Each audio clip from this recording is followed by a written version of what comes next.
बधाई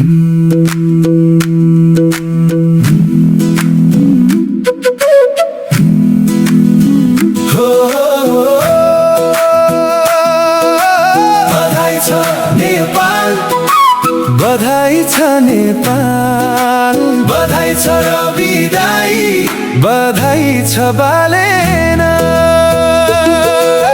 जनताको माया र विश्वासको बल, नयाँ इतिहास लेखियो आज यही पल।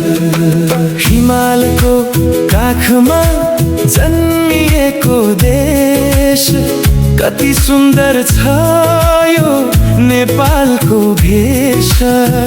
तर युगौंदेखि लुटिएको थियो, दलालको पन्जामा थिचिएको थियो।